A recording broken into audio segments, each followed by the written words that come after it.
Okay, continuing now with the illumination of my astounding dialogue last night with the Dwarves. And here we have a little setup that's going to help me in my accounting of the timeline, which essentially is what the Dwarves and I were talking about last night. And here we see my two dwarf friends. Okay, we have Mr. Gray, represented by the stereotypical Gray from Communion, Whitley Strieber's Communion. And here we have a Knight of Elim as they're called, rather, dwarf, looking pretty much the way Eitri does, with his dark beard, mysterious face, and ever-present axe. And the two of them and I had a nice conversation last night about the 26,000-year loop, its impact for the planet generally, and the space gods in particular, how this relates to the Norse 9 worlds, and the multiple versions of creation which we were confronted with as a result. Jacques Vallée's Messengers of Deception is here, just as a reminder, because even with my supposedly face-to-face up-front encounters with the dwarves here, I have to keep in mind that they could still be messengers of deception. I think they're on the level, they seem to be legit, and they seem to have proven themselves to be so to me. But then again, it could all be puppeteered for my benefit, and I shouldn't trust anybody, really. Especially a guy with an axe. So, in looking at the 26,000-year cycle here and the cosmic timeline, I had already, of course, formed my general view of all this, over the course of several months as I've been looking at all of it. And I've written actually a piece on it here. We see it in my purple mystery book, which sums up a lot of my views, and it actually occurred, this timeline, version of the timeline that I've written here, was a result of my going with the Spiral Odyssey adventure into the 9 worlds of Asgard, which we see here. And we'll go into exactly what all these things mean, but here's the 9 worlds. Niflheim, Muspelheim, Jotunheim, Nidavellir, Alfheim, Svartalfheim, Vanaheim, Asgard, and Midgard. And how they are broken down and described in this account, it basically goes along with my level of understanding, let's say, a year ago, before, a lot of my recent revelations.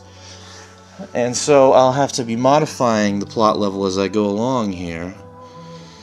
But primarily it does tend to, capture a lot of my things. Things like the Masonic Royal Arch and its connection to the Age of Cancer and the secrets of the Atlanteans, as we talked about before.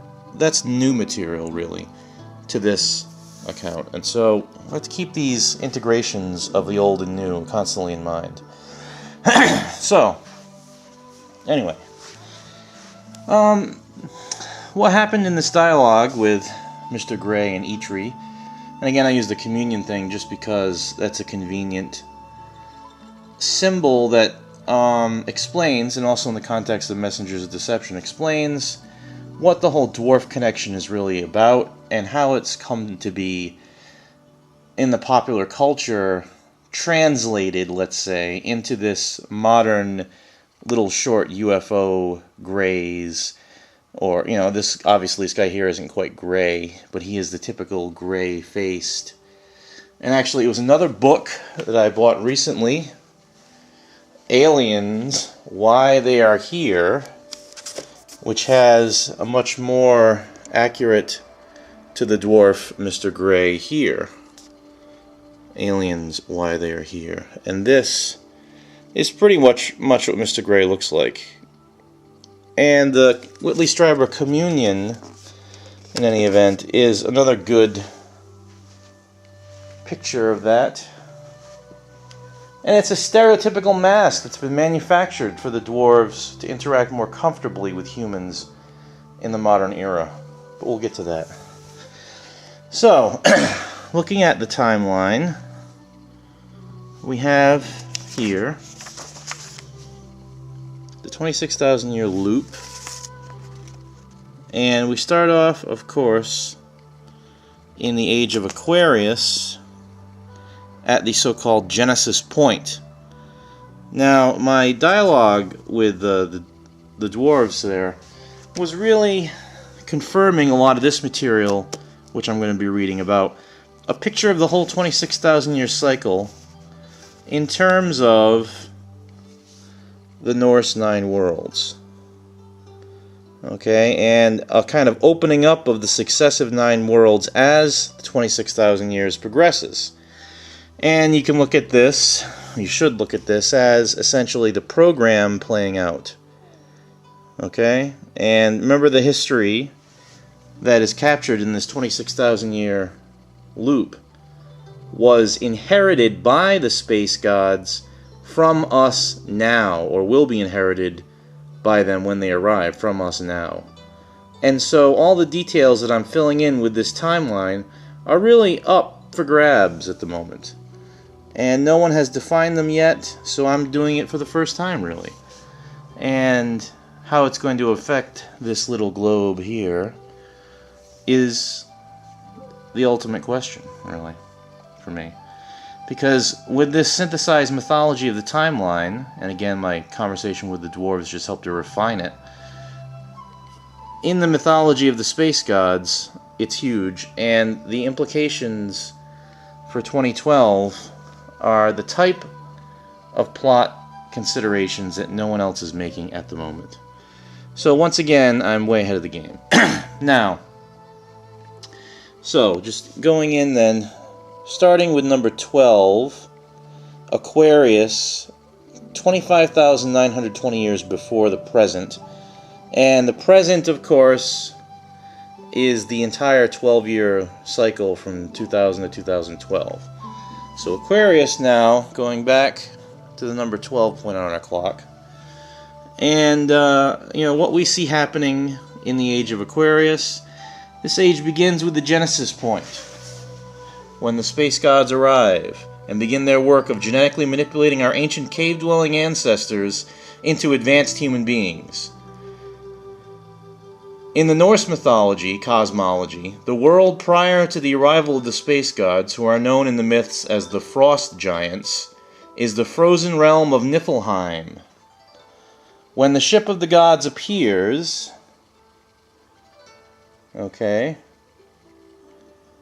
it creates an inferno, a tremendous explosion of energy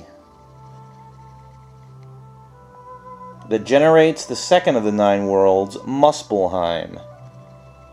These two opposite realms of ice and fire clash, changing the Earth's surface as they stabilize into a third world, Jotunheim, the new kingdom of the giants where the space gods will dwell for the duration of this zodiacal age. Somewhere within Jotunheim we will find the Garden of Eden, wherein the first modern humans are nurtured into existence, presumably after much experimentation. So, in the Genesis point, we see a harmony of creation accounts here taken from some of my paperwork on Mormonism, because Joseph Smith, my buddy, rewrote the book of Genesis to include a multiplicity of gods creating, instead of just one god creating, it's the gods creating. And this, of course, goes to his view of the Genesis creation scenario, its apocalyptic implications, and how essentially Joseph Smith's afterlife scheme is really revealed as a post-2012 space god benefit program, wherein individuals who are aware and arranged symbolically, thanks to the Smith hypocephalus, another bag of tricks, they are allowed to have their own world, their own hyperspace domain, consisting of their version of the reality timeline that they have lived. And it's the hyperspatial island effect determined by a plot level wherein the good Mormons who will be doing this are the creators, the Elohim, right? So here we have the standard Genesis. In the beginning, God created the heaven and the earth, etc. In Moses, Book of Moses by Smith, it becomes that, the gods are creating. Abraham, the gods organized and formed the heavens and the earth. So, multiple creation scenarios happening non-linearly for Smith. But for us, we should look at those multiple creation scenarios, and this is something that Eitri pointed out to me. This is the way the dwarves look at multiple realities, okay? They have a slightly different approach than humans do. The dwarves look at the multiple realities of their own origins, okay? Eitri would know since he was there. Eitri was created way back here, okay, in the age of Capricorn to Sagittarius. That's when he was born, okay? So he would know about the creation scenario. And what his attitude has always been, all the other dwarves, is that these issues of multiple realities are essentially human cultural content concerns. Dwarves are creatures of structure, and so they look at the alternate realities as just different architectural arrangements for different buildings, let's say, each one representing another alternative take on the zodiac cycle, okay? And so they're concerned not with the differences or similarities between any two different realities. They're strictly concerned with the structural principles involved in building said realities. Because if we look at now the age of Capricorn, which is approximately 23,760 years before the present, here, Capricorn, okay? Second zodiacal age begins with the expulsion from Eden and sending the new modern humans out into the world. When this happens, the space gods continue to do whatever weird and noble errands they do. They survey the earth and find the need to create a new race of creatures to assist them. These servant workers are the dwarves, and they are given the fourth of the 9 worlds, Night of Elir, as their home. This age proceeds with the dwarves carrying out the tasks the space gods assign them. Okay? The activities of this period would correspond to the era of the Titans in Greco-Roman mythology. So, the dwarves are essentially, during this whole period now, the space gods rule alone during the whole age of Aquarius, which is from 25,920 to approximately 23,760 before present. Then they bring in, and at that point, let's say in this first age, it's about the space gods are primarily concerned with fulfilling their responsibilities to Isis by creating the modern humans, blank slate modern humans, okay? According to the dictates of the plan, which they've inherited from the Atlantean archive, etc., blah, blah, blah. So they do that, but now, once that's finished and the age of Capricorn takes over, the humans are expelled, i.e. the experiment is let loose into the greater laboratory. You can look at the Garden of Eden, etc., as the confined laboratory, the petri dish, essentially, where they're growing the new humans, modern humans in this age. Then they let them loose in the next age. After 2,000 years of experiments and paradisical alternatives, let's say, modern humans are ready to be let loose on the general population. And at the same time, the dwarves come in as helping to build and create an infrastructure, a planetary game board serving exclusively the space gods and their mysterious needs, whatever they may be. We have no idea what was going on. Now, Eitri, in my dialogues last night, it was mostly him and I talking about this. He was very whimsically narrating about, the age of the dwarves in this Age of Capricorn, the golden time for him, when it was just the dwarves serving the space gods in these worlds, Jotunheim and Nidavellir. You'll notice that if these two circles are considered to be contiguous, right, the Aquarius point here is this point here. Niflheim and Muspelheim are the clash of creation, the arrival of the ship. Jotunheim and Nidavellir are what are created as a result. Jotunheim is essentially the focus of the first age, and in Jotunheim / Garden of Eden you have the humans being bred and changed. And then Nidavellir is opened up in the Capricorn age, and this whole 2,100 year, 2160 year period is primarily about Nidavellir and Jotunheim, and the dwarves working underground often, and Eitri again is very evasive as to what exactly they were doing. Building, carving out, structuring things. And also at this time, the dwarves are taken by the space gods to the moon. Okay, now this goes to the very first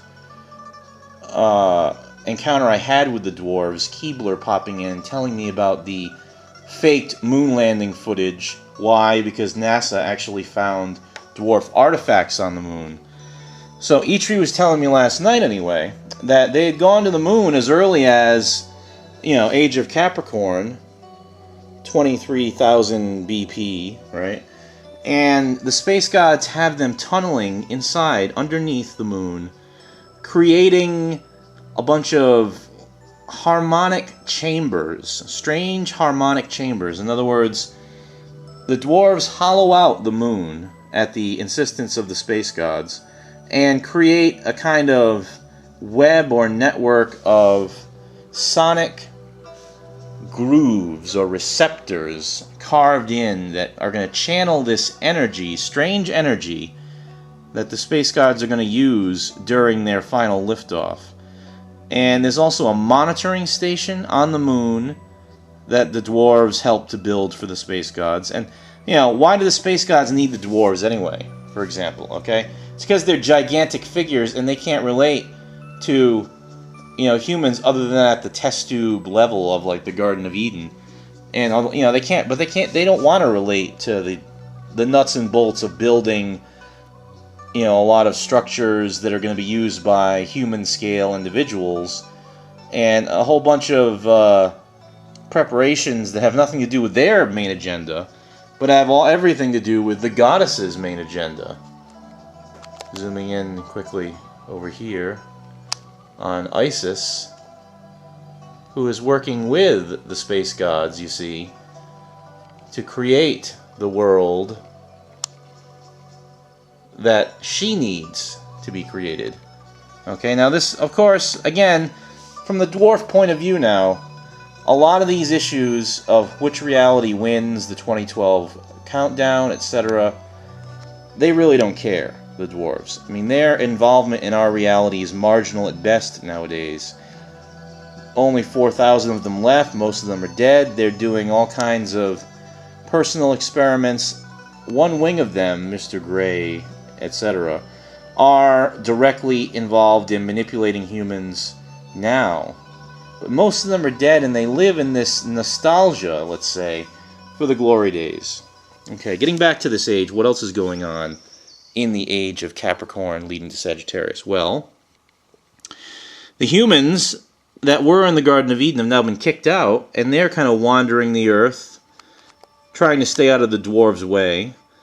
And they're, appearing as almost godlike beings compared to the primitive Slavs living in, Cro-Magnon at best, levels all around them.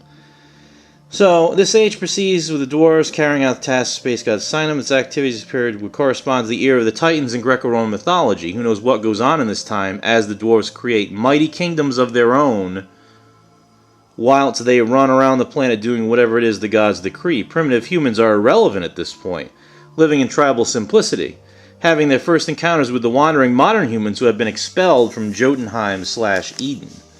okay? The exiles correspond to the Nephilim of esoteric lore. Beings far more advanced than primitive human cultures, possessed of secret knowledge given to them by the gods. So here we see the Nephilim mythology coming back into the picture. Again, in this age of, second age here of Capricorn. And the Nephilim, again, now originally I had looked at the Nephilim in apocalyptic terms as being what we're going to evolve into, more godlike, four-dimensional, perfect beings. The space gods create humans, modern humans, essentially, out of our primitive ancestors. They create us perfect. They give us the powers, the four-dimensional powers, and then that knowledge and power kind of casts us out, let's say. And I just had a strange idea about the harmony of creation. The whole serpent tempting you to eat the tree of good, the tree of knowledge of good and evil, that serpent might be linear time itself. And prior to it, you're in, this Jotunheim world of the giants, beyond opposites in a weird four-dimensional state. Linear time may not even be an issue. But once you're expelled into the world of men, now it's an issue. You're fallen into a matter state that's bound by time, and your four-dimensionality is now stuffed into the three-dimensional box for the first time. So, now, Sagittarius occurs next. And this is, if Aquarius is 12 on the clock, Capricorn is 1, Sagittarius is now number 2. But it's moving into the third age of the zodiacal ages, right here. Okay? And again, it's Nidavellir dominated, okay? And Sagittarius, approximately 21,600 years. Now comes the return to this dimension of the elves, who once ruled the earth during a lost age many thousands of years before. The elves are native to a parallel dimension interpenetrating our own. When the gods arrived, the elves fled this dimension and retreated into their native realm, closing it off from Earth. The doors are now reopened. Portals between worlds are located primarily in northwestern Europe. And the newly rediscovered Elven realm corresponds to the fifth of the 9 worlds, Alfheim. Okay? There is contact between the elves and the dwarves, resulting in a disastrous series of wars that likely correspond to the first age, as recounted by Tolkien. Humans adapt to their new society structure based on a new ruling class of modern humans dominating primitive tribal peoples.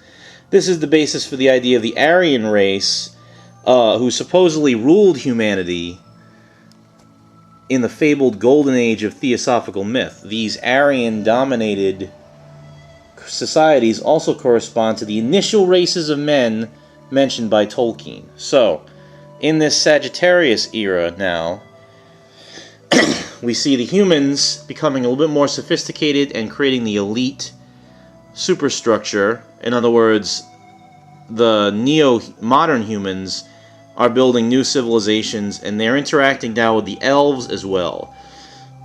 Now, who are the elves? What's their story? The elves, as I've explained before, are a previous planetary brain experiment that plateaued, let's say, at a certain point of perfection, didn't achieve the complexity that the planet requires for true intergalactic, business, let's say. But then again, the elves also were perfect, like almost angelic, like this angel figure here, you see. And so they didn't do anything wrong, but they didn't do enough right, and so they're kind of stagnated at a being of light perfection. And as a result, they really don't have much to do, and their civilization kind of just tranquilly blisses out, and they really do not serve the planet in the way that Isis intended. And it teaches Isis a lesson about the influence of the beings of light. Okay, the Orion beings of light are aliens who are primarily light. They come from Orion, and they have been perceived as the angels of ancient lore, and they are essentially Vorlon-type characters.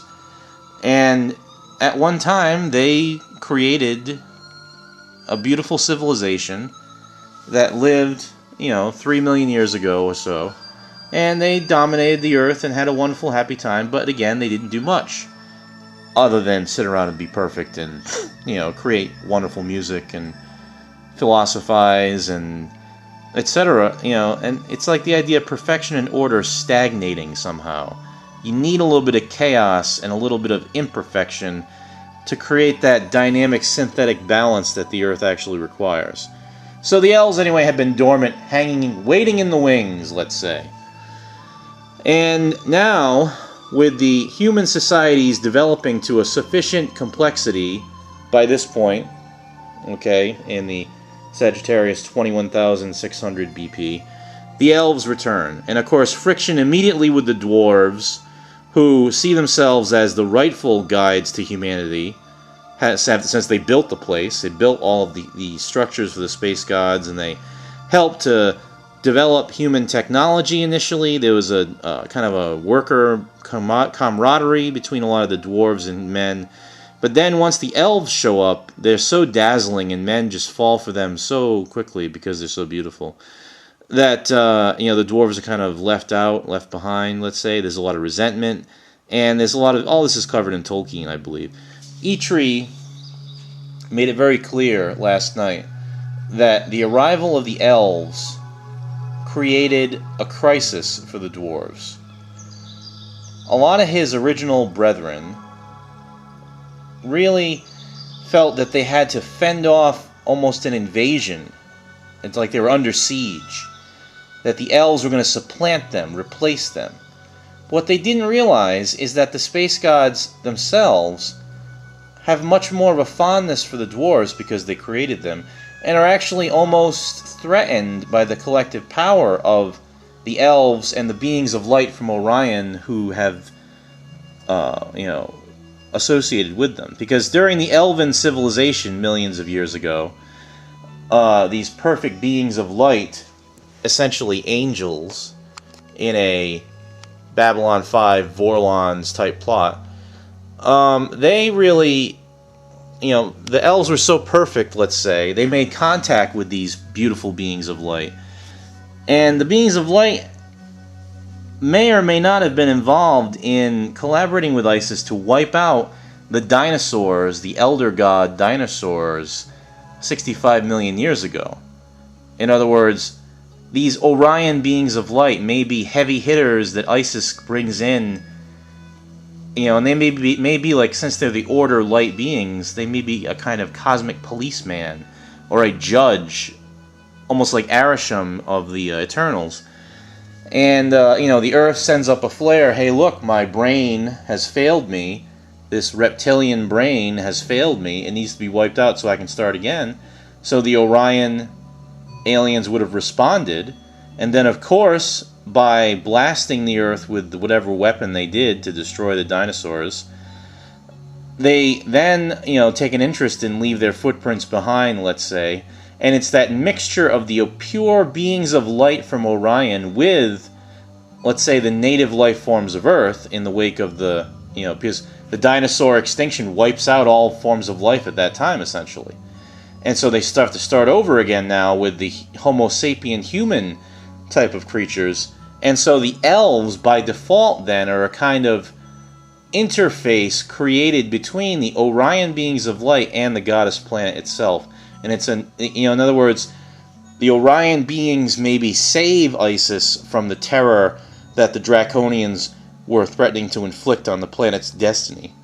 They wipe out the evil elder god Draconian civilization, and then when they return, they, when they wipe it out, they kind of are roaming the Earth, getting to know it, and I think that there's a kind of decision made by the planet that, yes, these beings of light who have saved me from the dark, draconian, evil beings, I'll give them a chance, essentially. And so she creates the elves.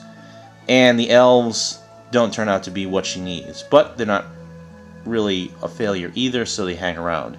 Then they come back into human society, And they're going to act now as the higher guides, messengers of the galactic order, essentially, okay? Leading us into the Age of Scorpio, which is 19,440 BP, essentially, here on our big 26,000-year loop, okay? And this is when Atlantis and Lemuria are created. This age begins with the departure of the space gods, who leave behind an Earth now shared equally amongst the three races of men, elves, and dwarves. The first great human civilization is born, Atlantis, Numenor in Tolkien's version. Elves show the Atlanteans how to make contact with the beings of light, a race of beings of angelic form, possibly from the constellation Orion, that originally created the elves during the long-ago lost age. These angelic beings shepherd the Atlantis civilization into a great empire spanning the globe to the point of it expanding into a second major island continent, Lemuria, located in the Pacific. The Lemurians are initially great partners with the Dwarves, who teach them how to excavate for precious metals and gems. So we see a pattern develop with the Lemurians, and again, Eitri kind of clued me into this. When the Orion beings of light, angels, and the elves kind of come back onto the scene, they create this first, with the help of, providential puppeteering, let's say, they create this first great human civilization, Atlantis. And what they do is, they are kind of, shepherding the humans for the first time. However, the humans don't all like this. They don't all respond to it. And some of them gravitate naturally back to the dwarves. And the Lemurian civilization begins as an alternative to the super clean and imposed order of the Atlantean, Orion, angelic, elven civilization. So what happens then is that these two civilizations begin to develop in parallel, Atlantis and Lemuria. Initially, everything's good. Initially. But it doesn't last, okay? Because what happens then is that the angelic beings, they play themselves very self-righteously and create an arrogance within the Atlantean culture that will lead to the first downfall of their civilization, ultimately. And so you see here a mixture where the Atlantean arrogance is the result of an imbalanced perspective that's all about light, order, and superiority, and leads by default to decadent slavery, enslaving your lessers, hierarchy, and a lot of the other evils that will allow the Atlantean civilization to fail. And so, what happens then in the next zodiacal age, Libra, approximately 17,280 before present, which is right here on our thing. So Atlantis and Lemuria are created here. They grow into power and stature. The dwarves mainly helping out the Lemurians, and the elves primarily dealing with the Atlanteans. Now, the Age of Libra, which begins, as I said, 17,280 BP. The twin civilizations of Atlantis and Lemuria prosper until the Lemurians begin to dig deep into the Antarctic continent, where they discover the buried remnants of the Earth's first intelligent beings, reptilian humanoids that controlled the planet during the Age of Dinosaurs.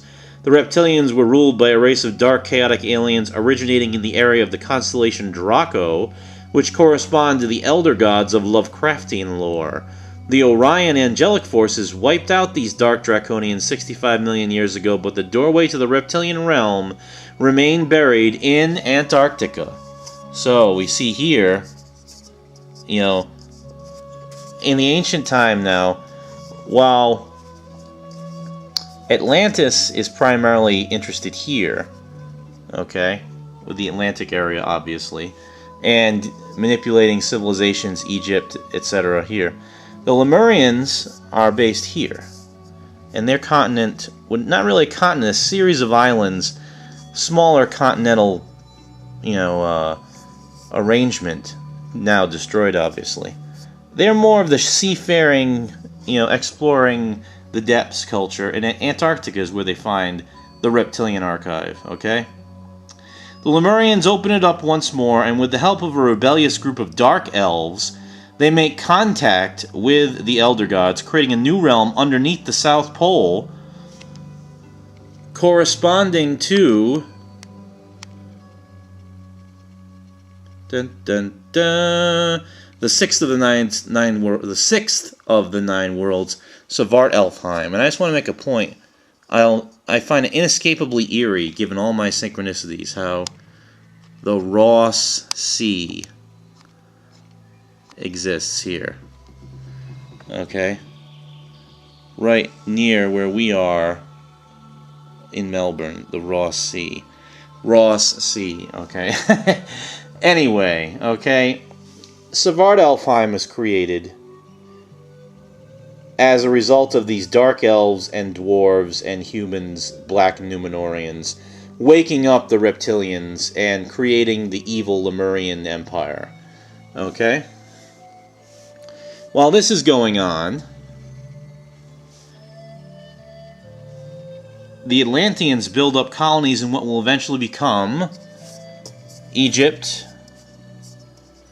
okay, Mesopotamia, and India. Okay? They're spreading out all across here. They also set up a fourth colony in the Andes mountain range near Tiwanaku. Okay, way down here. Why? So that they can keep an eye and watch what is happening in the Pacific and the Antarctic. Keep an eye on these characters from Lemuria and what are they doing. Okay? So we see now this basic paradigm, and again, Eitri confirms the essential timeline here. But, and Mr. Gray as well was chiming in at this point, because he was, actually one of the dwarves. This is interesting. While Eitri was one of those dwarves who had more of a traditional alignment against the elves with the humans, Mr. Gray was one of the branch of dwarves who during this period was actually in Atlantis working with the elves, and this would explain what we see in modern times with the partnership between the Grey Dwarves rather, and the quasi-Aryan elf-like beings in some of the UFO abduction scenarios. Okay, there's a partnership going on there, which began at this time during the Age of Libra. Okay? Now, Tiwanaku, of course, is very strange. There's a lot to be said. I mean, I can't even get into all of the different details about it. But basically, these two realms now, we could actually turn this as we're talking, couldn't we? Into the realm of Scorpio. I mean, a realm, rather, of Libra. These two civilizations of Atlantis and Lemuria are two different streams, and you could almost look at them in competition, and they're being tested by the goddess, let's say. Because the goddess's point of view is, okay, Lemurians, if you want to dig up the reptilians and make it work this time, fine, give it a shot, see if it happens. The Atlanteans have to put a stop to it, of course, because their entire civilization, their entire justification for existing is based on, order, fighting the chaos, and they see it as a dangerous gamble to even reintroduce the Elder God factions. Now, the Elder Gods, more details on them coming shortly, but what they are essentially is the chaotic forces, primal unconscious forces that the reptilian, draconian dinosaur civilization generated, and they make contact with them, and they're allied with these beings who are the reptilian shapeshifters, the David Icke type plot, etc. Okay? So now the Age of Virgo marches on now, and, Virgo is number 5 on our clock.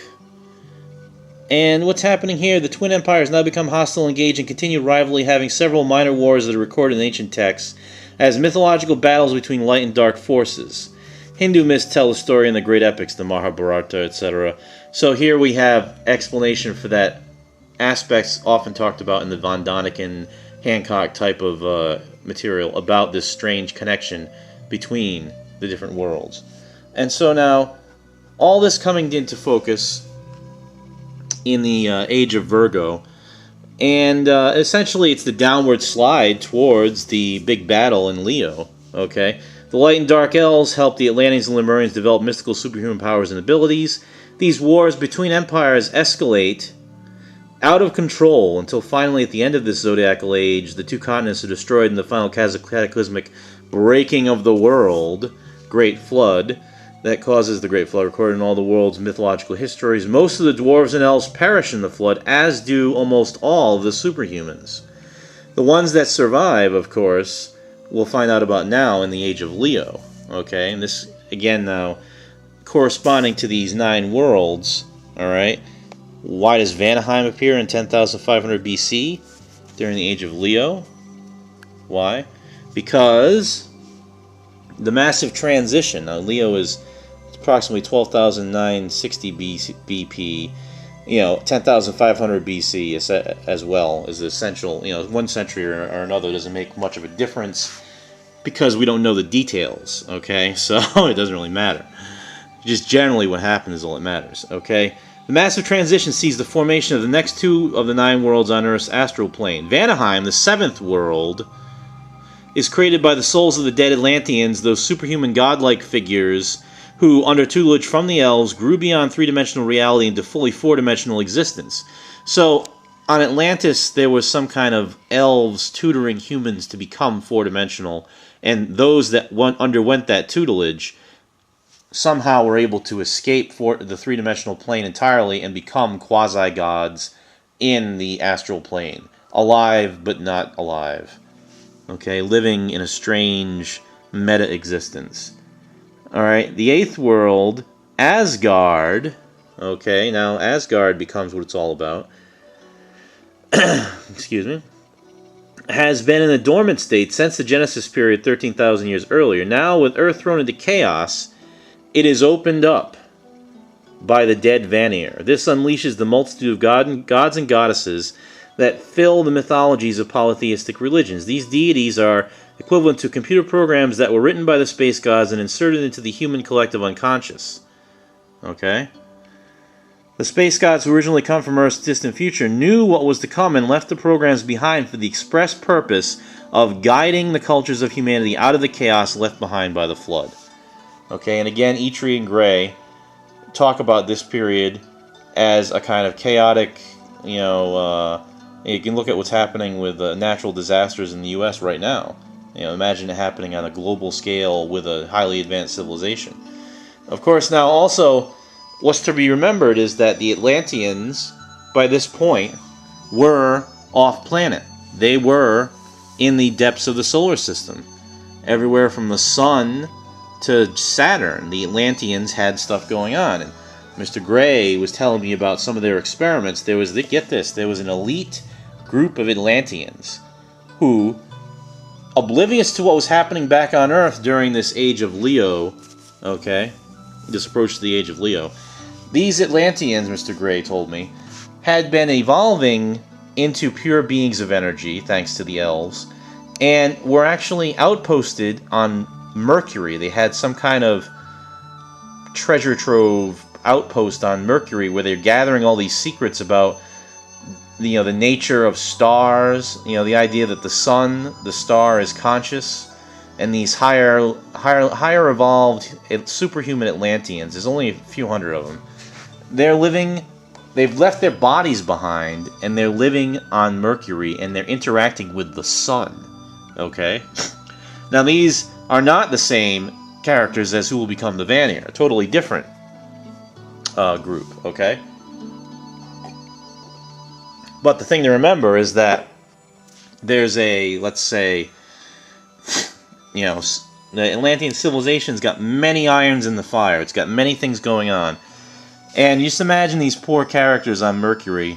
They're about to break through to the big secret that's going to let loose powers of solar consciousness and evolution. And then all of a sudden back home everything goes to hell. Okay, why? Because they were imbalanced again. And they allowed themselves to become complacent. That's something else. Mr. Gray and Eitri were talking about is the Atlantean era of arrogance. Seen in Tolkien's Numenor fable as well. Humans, even though they had these amazing powers, they're still so full of themselves, they're not using them correctly. And they leave themselves open to disaster. And guess what? The disaster occurs. And now, Age of Leo, okay, is where the God program begins to take shape. And what's happening here is that we're getting into this virtual reality type of attitude now, where the world is nothing more than a collective consciousness simulation. And it's run by these programs that begin to take over as of the Age of Leo and kind of guide humanity. And this is where messengers of deception becomes an even more important point. Because the UFO contact cults of that time, still interacting with dwarves and elves and still being influenced by the remnants of the Atlantean Lemurian people, those are the initial interactions with gods you hear, recorded in a lot of these, fables about the post-flood characters coming and founding the civilization, such as Viracocha or, Kukulkan in the Americas, or Oannes, the fish guy who appears in Babylon. So, these survivors from Atlantis are manipulating things on different levels simultaneously. And it's a very complex plot. And so, this is now the Age of Leo.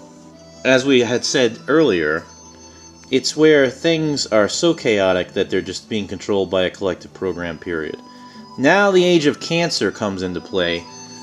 Again, the Royal Arch needs to be considered, because you have this Cancer keystone in the Royal Arch and the secrets of Masonry, secrets of the Atlanteans left behind. Because now in Cancer, 10,800 BP approximately, the 7th hour in our clock, okay, this is the era corresponding to the early Conan period, and when human species grew up around the former Atlantean colonies. Okay, so we're talking about, essentially it's all going on here, because this is so isolated it doesn't matter, and all this has been destroyed. So really, the illusion that human civilization begins in the Middle East and the cradle of civilization is really just a default happening resulting from the geopolitics of the Atlantean Empire, as it fragmented and left behind these civilizations that would become the so-called cradle. Okay? And, Jordan in the modern plot level, the Nabateans, of course, is obviously being seeded at this time, but I won't even get into that now. So anyway, the God programs begin manipulating humans back towards something resembling civilization, and this would be the year when the events described in Tolkien's Lord of the Rings trilogy occur. So we may even have bloodline dynasties a la Elendil, Isildur, etc. in the boys, who are, the leaders of these survivalist mentality post-flood, cultures. And, these are, again, remnants of the Aryans that you see popping up in theosophical myth. Guys, the advanced humans who survived and came back, and, usually one guy or one or two guys shows up, and he's the teacher, has all the answers for the civilization. And also, these characters from Atlantis, the Vanir in particular, would know about the program and would be manipulating it and puppeteering it by default. The Vanir are obviously the biggest example of that, since they impersonate gods from the program. Okay? Next, the Age of Gemini begins to come on the scene, and this is approximately 8,640 before present. The late Conan period unfolds, okay? And what the late Conan period would be is human society truly rising up from the anarchy, let's say, okay? And there's maybe a duality. The Gemini duality represents this older, much older civilization, and also the remnants of dwarves, elves, and other mythological beings hanging around. Represents a duality between that and what's emerging as this, what would become the standard timeline of human history.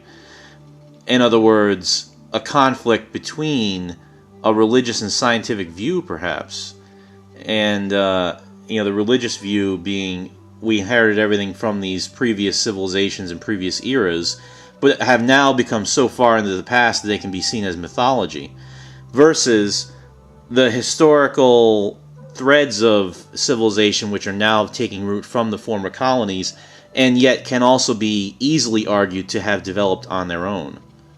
And so there's a quandary in the human mind of duality which will never be resolved until our own era, in fact, this duality. Okay? So now, the age of Taurus, okay, approximately 6480 BP, the objective record of history, human history, begins with Taurus. Okay? The space gods do a flyby of Earth recorded in the annals of ancient Sumerian and Mesopotamian text. Finding that all is well, they depart after making some final adjustments to the god programs of the early polytheistic religions. This results in the last of the 9 worlds, Midgard, opening up at last. Okay? Now that's a mouthful of what all was going on there. And what is it all about? Well, look at this now. We got to really look. Okay, and I've got to jack in my battery here because I'm talking beyond. Jack in my power, but I'm talking beyond the battery. We're talking now with this God program era, let's say. The era of the God program. As a time when, starting with Taurus, humanity is beginning now to forget most of the history that's happened. It's an era of, collective amnesia. Maybe the shock and trauma of it all has been too much, you could say. And human civilization is really at a critical restarting point. Everything's coming back together again. And so you see a level of, let's say, collective reorganization that manifests standard historical models of how things are. And obviously we really don't care about the fine details of exactly how it happened, who was involved, because we know basically the standard timeline of history from this point. Okay? And, what's going on there is that human history, and again, the Dwarves gave me some good perspective on this last night, human history begins to, let's say, fragment into these independent threads, which are then going to be playing out throughout the whole age of Taurus as alternative founding cultures begin to take shape and different things begin to happen geopolitically with, groups coming up. It's standard historical line. And all of this essentially brings us into the calendar of light, the Freemasonic calendar of light, which begins at this time, okay? Roughly 6,000 BC, 4,000 BC rather, is when the calendar of light will begin, okay? In the next age, the age of Aries, alright? So, the age of Taurus is the beginning of the standard root cultures and histories. Age of Aries, is when it begins to take shape. So Taurus, let's say, if we look at it standard, okay, the 6,000-year Masonic calendar is going to begin in the age of Taurus as a track for all of the historical threads coming together. By the age of Aries, okay, established history is unfolding, let's say 2,000 years into the calendar of light. Established history unfolds. The dwarves and elves are now but a memory, making only sporadic contact with humans. Monotheism takes root in the human mind as the final stage of the deity program is enacted according to the space god plan. Okay? So Taurus leading into Aries is when normal human history is now coming more focused. Just to back up for a moment, okay, now we're back to the point where we can look at this clock pretty much in the, big form here. Okay? What's happening is that the space gods, this four-dimensional disc, okay, needs to be perceived in a certain way. Okay, now I really do have to jack in my power source. Okay, so I'm just going to forgive my chaos for a moment here. I have to put this down. And, there we go. Zoom in on that just for a moment. What's happening... What's happening, and we have to look at this very carefully, okay, is that in the big disk, the 26,000 year disk, we look at it in linear time around the circumference and back to the center. Space gods look at the disk differently, okay? For them, they arrive here, they're doing their thing, creating human civilization, creating the dwarves, allowing the elves to return, till things are pretty much up and running. The two civilizations are founded, and the space gods now leave. But where do they go, and how do they go? They arrive here. They exist linearly here. Then they travel this way, through the center of the disk, through the G, exiting out this way. So you can see that the age of Taurus would be when they do their flyby, so-called. So they arrive here, they exist, do their civilization building, leave in the age of Scorpio, but they're not leaving going up or away. They're now going hyperdimensionally, sidereally, sideways through the center. They have to go through the core of the disk, through this G, representing the goddess intelligence. Okay? And they emerge on the other side of the disk, which, because it's a linear time thing, 13,000 years pass between the ages of Scorpio and Taurus. But to the space gods, it's all happening in one continuous trip that lasts only weeks.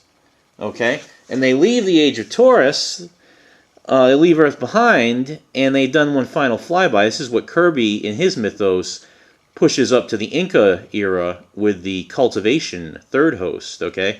So the first host, Kirby's mythos, is here, creating everything. Then they leave, pretty much at the same time that you and mine. But they then return to chastise around the Atlantis-Lemuria period, in the second host. And then the third host is the flyby, cultivation flyby. Fourth host is then the apocalyptic return. So actually the four hosts of the Celestials mark out the four cardinal points of the entire disk. You see, I've modified, keeping Kirby's general mythos, but modifying the timetable to a more correct, mythologically speaking, form. So, they do their flyby in the age of Taurus, and that leaves behind the full program. So they've studied, let's say, they know that the program, because of the Atlantis information and their whole view of things, they know the program's going to kick off in Leo and begin to restructure society for 3 of these ages, to the point in Taurus when things should be up and running effectively for the final quarter leading to the apocalypse. They give it the flyby check. This happens mainly in Babylon area, Sumerian area, and they realize that now the civilization threads are moving, and so the calendar of light, the 6,000 years ago, 4000 BC calendar of light, is essentially a marker for their final departure. And it, the whole, what that involves in detail, again, can't go into all the, aspects of it right now. It's just too much. Leading us into the age of Aries, and then, of course, we know all about, monotheism beginning to take shape, a patriarchal system. You can look at the age of the mother, let's say. The beginning of the Taurus calendar of light era begins the age of the mother, and it's going to go all the way to the age of Pisces. So 2 zodiacal ages for the age of the mother. Aries, obviously, is when the paganism of the mother begins to become so patriarchal-sized, so masculine-oriented, and so focused on war and conflict that eventually Aries then becomes the story of the deity program, the masculine order of this program taking over the natural multiplicities of the paganism, pure paganism. The monotheistic tendencies begin to focus things to the point of, finally, in the age of Pisces, this last period is when human civilization will become completely dominated by the age of the father, and the patriarchal notions. And the countdown to the apocalypse will begin with the birth of the Hellenistic age, right around 2160 before present, creation of the Julian calendar, the rise of Christianity and Islam, etc., leading up to Aquarius, the present, when the deity program has now completed its manipulations, resulting in the manifestation of the apocalyptic season leading up to 2012, the Omega Point, the birth of the New World Order, etc. And that's when we then confront the gods again as they fly by us on their way into the past. So, looking at it all, we see, again now, the dwarves and I really had most of our conversation was about this half, up till the Atlantis-Lemuria destruction. And the dwarves have less and less to do with humanity as this goes on. And then they're ordered to return, scheduled to return, let's say at the end, into our consciousness, through this impersonation of the aliens. Again, it's according to the program. It's all according to the program of what's going to happen and why. And the dwarves don't care really why. They just want to care about what. What do we have to do? What do we have to build? What do we have to find? That's what the dwarves are about.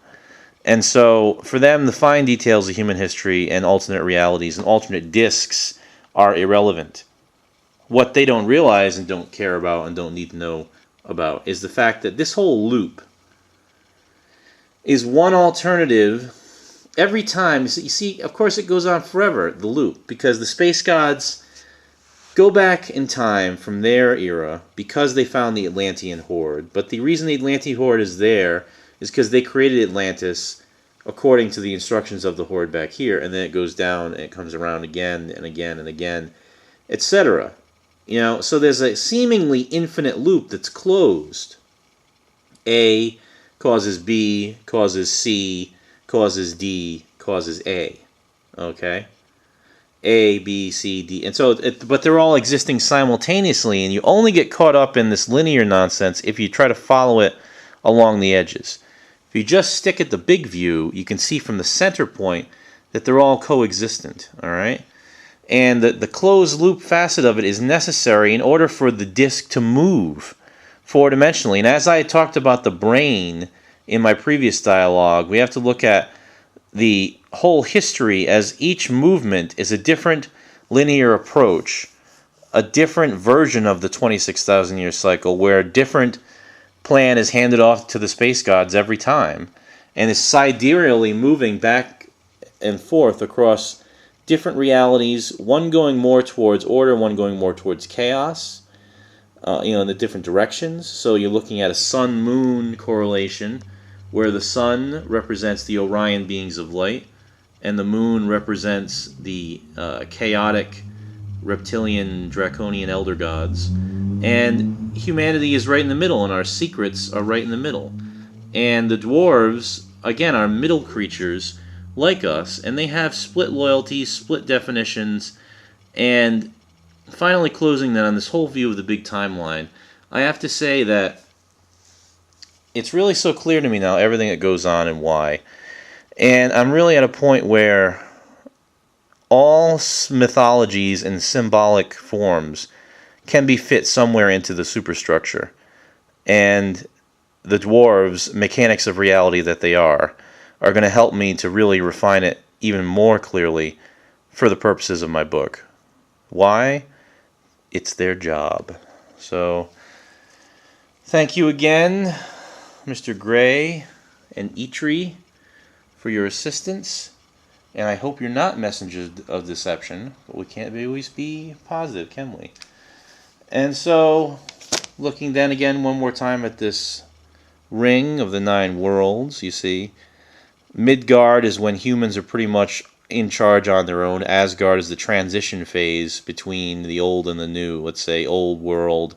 I mean, the old world was the majority of the 26,000-year cycle. So-called new world, which we think of as human history, is barely 1/4. But if, like they say in Millennium, you shrink the world to nothing but the size of your own lives, then obviously you can forget about everything else that's happened. Ragnarok, again, is the confrontation with all of this that 2012 forces. And the Hitler surprise is, again, something to be considered. And the dwarves, again, are helping me, I think, for their own survival. Because they know that if Hitler manages to blow up the ship, they get fucked as well. So it's all a mutual preservation gambit. And the dwarves may not love humans, may not even like them that much, but they need them to survive. Because we're all children of the space gods together, the dwarves and humans. The elves are a little bit different. That's why they're not around primarily now. They've left behind, they're gone. You know, basically the elves cut us loose in this period here. You know, this Lord of the Rings period. Remember, the elves leave during the Lord of the Rings. The elves are gone by the time the Age of Gemini comes around.